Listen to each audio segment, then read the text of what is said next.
Hi, and welcome to another episode of Hot Takes with me, the Silver Fox. There seems to be a standoff brewing between the councils and government over teacher numbers.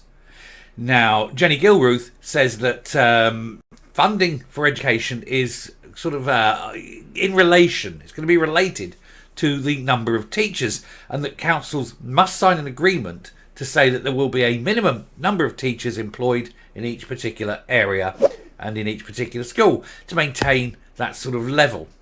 But councils who've had their funding cut through the stupid freeze on council tax by Humza Yousaf, his last great idea, are saying they can't afford it. And unless more funding comes, they just aren't prepared to go along with it. And so they are not signing this agreement. And of course, this is causing a problem at Holyrood. It's causing a problem for Jenny Gilruth. And ultimately, this will be probably the first big headache of John Swinney's leadership of the party. Not saying First Minister just yet. We're not there yet, are we? But certainly as leader, this will be his first big headache. How can he convince councils to sign an agreement that they cannot afford to sign? So we'll take a look at this story to see how he's going to sort this one out. Not a chance. Here goes.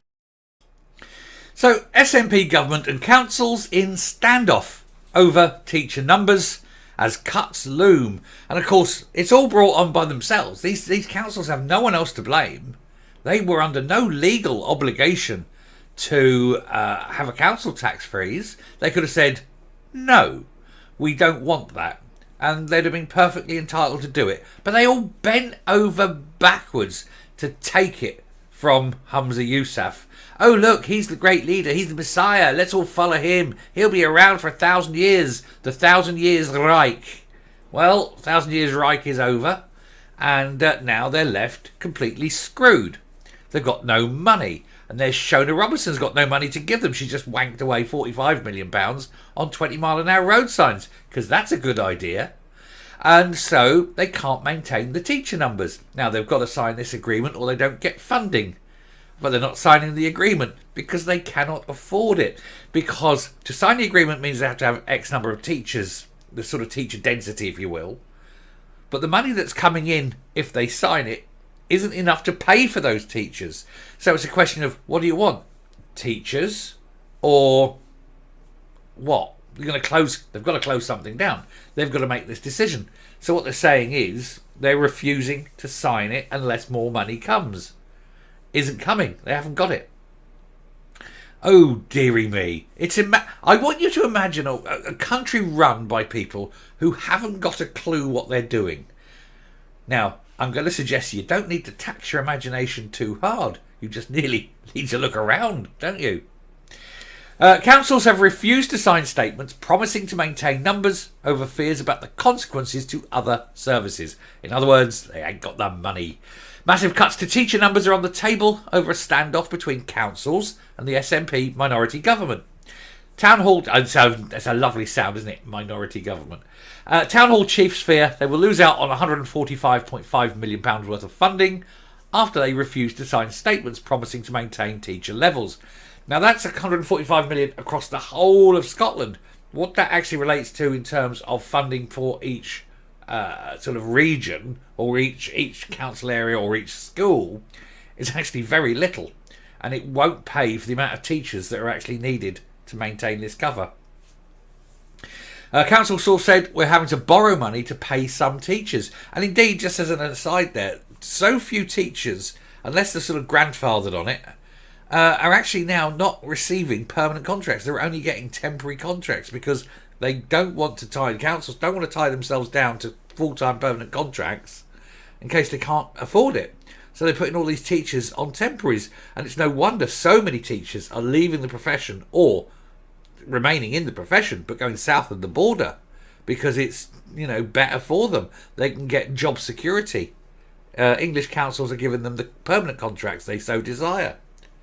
And you got to say, who blames them? You would, wouldn't you? If you were in the same position. What are you going to do? Take a temporary contract where your job isn't secure? Or take the permanent contract where your job is secure? We all know the answer to that one.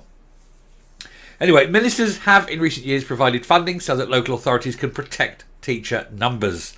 But the 145.5 million this year is conditional, and the government wants guarantees on it being spent in this area. Well, I think that's a bit rich coming from the SNP, who are given monies for things by central government, by Westminster, saying here's money, for example, for a rates rebate for all these businesses.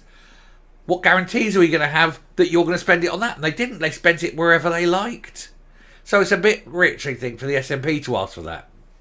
Anyway, councils believe sticking to a specific number ties their hands on a £3.5 billion payroll when their finances are tight. And they believe singling out teacher numbers will force councils into deeper cuts on other services for young people, such as social work, etc. And councils believe the policy is a blunt tool in parts of Scotland where pupil rolls are falling. People are leaving, especially in more remote and rural parts.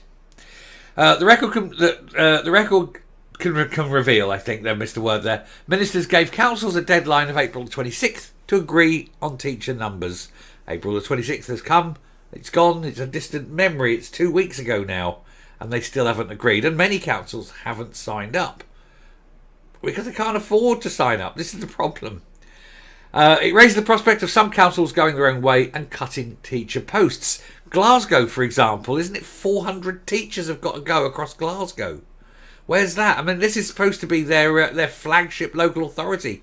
You've got old Pie Muncher herself, 2 seats, sitting there, going, oh yes, we're the most SNP of SNP councils. We're going to adopt everything, blah, blah, blah, blah, blah. And at the same time, getting rid of 405 teachers, I think it is. 450. Oh my God, the very next line. Glasgow Council, blah, blah, blah. There we go. Haven't seen it. I read this as I'm reading it to you. I don't read it in advance. So yeah, 450 teachers. There we go. Critics have slammed the plans as unthinkable, and over 5,000 people have signed a petition demanding a U-turn. Labour MSP Pan Duncan Clancy said that this is the SNP government holding councils to ransom for the government's inability to plan for teacher numbers or to manage the budget. Now, I'm just going to stop there with that because it is across the board. But these councils can't afford it. The government's trying to say, look, if you sign this up, you get 145 million. The council say, God, you've got at least double that. Shona Robinson hasn't got the cash. They're literally running out of money because they keep wanking it away on other things. And they're moaning that councils can't operate within budgets. Budgets that they themselves, the SNP, have cut. You couldn't make it up. Coming up. The real tragedy of this, of course, is that it doesn't matter which side wins, the government or the local authorities. Ultimately, it's the kids that are losing. You either have funding cut in all other children's areas because they're forced to maintain teacher numbers, or teachers are cut and the kids go without an education. It's a real tragedy of the commons, isn't it? And of course, the SNP at Holyrood don't really care. They've got other fish to fry. They've got independence to think about. Angus Robertson must continue his flights of fancy around the world. You know, they've got to have slowing the traffic down. They've got to keep pushing this green agenda, which they still haven't reversed. There's all this stuff going on, but the things that actually matter to people, they're not important to them. And it's kids' futures that are being destroyed. Your children's futures. If you're an SNP voter, why would you vote to handcuff one hand behind your child's back? Why would you cripple your child's future? Why would you do that? Seems weird. You claim possibly to love your children, and then you're doing your utmost to damage their futures. It's a weird situation, but you're the ones who go in the box, tick the SNP come an election, and then hope your children aren't going to suffer. You've seen what's happening. Think again. Anyway, I round off there. Thank you very much for watching. Do please hit the subscribe button, ring the bell, leave a like, leave a comment. Please share the video, and I will speak to you later. Bye.